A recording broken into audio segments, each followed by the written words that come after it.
Hey everybody, how's it going? Welcome to our second, hopefully, of many more installments of the on-cam HNEpod.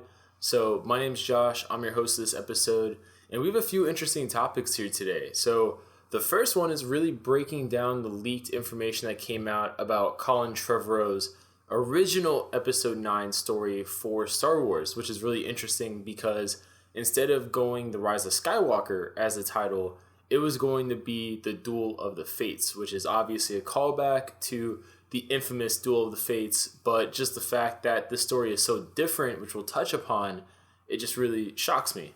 So that's our first thing here, and looking at my notes, our second topic, so it's actually pretty cool. We have the HBO Max Green Lantern series, which I'm personally pretty excited for. I'm a huge Green Lantern fan myself. I stopped reading the comics, though, about a year ago just because there's a little bit too much going on for me personally. But before that, I mean, even going into the whole Cronus Gauntlet thing with Hal Jordan and all that craziness before the ultraviolet spectrum really got into it and all the other stuff happening, I've been pretty diehard Green Lantern. And then after that, we're going to talk about the CW crossover and possible implications from that, because I don't think anyone, even people that worked on the show, that obviously, unless you're Grant Gustin, no one saw that coming. So there's a lot of implications regarding how it came to be, what happened in it, and going forward, what we might see. And last but not least, we have this new Superman and Lois TV show. We have some updates on that, and even talking here about the costume, which looks pretty dope. If I'm speaking honestly here, that they're going to have Superman wear going forward. So our final topic for you guys today is all about Superman. So Superman and Lois Lane is an upcoming TV show that is actually going straight into series development, which is very unusual for a lot of shows, especially on the CW. Usually you do the pilot, then from there they make a decision if they want to do a full series order or not. But for Superman and Lois Lane, they're going straight to series. And this is actually going to be a cool show, I think, because obviously it's going to focus on the family aspect of Superman and Lois Lane through the introduction of Jonathan Kent. Now, there's no knowledge at this moment if we're going to have a time skip. So will this be baby John Kent, or will this be like a few years later somehow a preteen John Kent, a kid John Kent?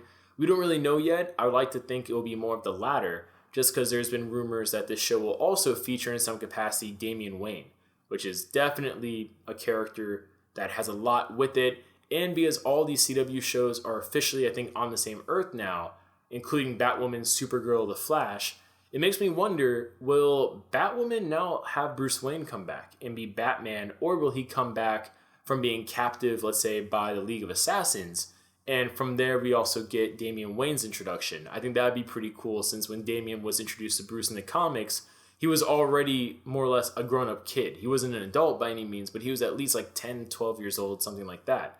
Now, another thing I find interesting is that this show is not only just going straight to series, but it's coming very soon. It's coming in the fall 2020 period, going into also the spring 2021 season. So that will probably be like a 20-something episode order, which I'm all here for. Now, the other addition that we have to talk about, and I'm not sure if I can display it on the screen at all without getting a huge copyright claim, so I'm not, but link will be in the description. We get to see Tyler in a new Superman design outfit, which I think is actually a lot better than the one he got before. Because the one he got before, I thought looked great in a still image, like as a static kind of visual. But when he's actually in motion, the cape especially, it just kind of looked bad for a lot of purposes. But this one, if you're looking at it, he has a new belt design. The S, I think, is a lot bigger. I think his suit is padded to a certain extent to give him larger looking muscles. And I feel like the suit design in some aspects was used after the Brandon Routh suit for his Superman Kingdom Come-ish character, just because his suit obviously looked like it had padded muscles, things like that. So that would actually be a really great addition-wise to the suit, just because you can use that to help further make him, in a lot of respects, look different from Clark Kent. But I think this show is going to be a huge success. Superman's a huge character. So far, Tyler's done a great job on Supergirl as a version of Superman. So I have high expectations, and I have no doubts he'll kill the role for all intents and purposes. Same with Lois Lane, too. The actress portraying Lois Lane is really awesome. She's actually more popular than Tyler. So, and I feel bad because her name keeps eluding me, which is why I'm not saying it. but I think she's actually more well known within the TV sphere of things than Tyler is, even though I know there's pretty passionate, Teen Wolf fans. But leave your comments down below. What do you guys think about this? What do you guys think about this show being made? Are you excited? Are you not excited? Leave your comments down below, and we'll see you guys later. Thanks for checking out this episode of the HNEpod. Please leave comments below with the hashtag HNEpod, any viewer questions you guys might have. Also, any suggestions for the on-cam. This is still very new for us that we're doing it. I'm going to change the background sometime soon to have some movie posters and other more dynamic things on there. Maybe a green screen, besides simply just like a background wall. But leave your comments down below, any suggestions you guys might have, any, comments, concerns, positive criticisms, anything we could do to make this show better for you guys. And I'll see you guys later.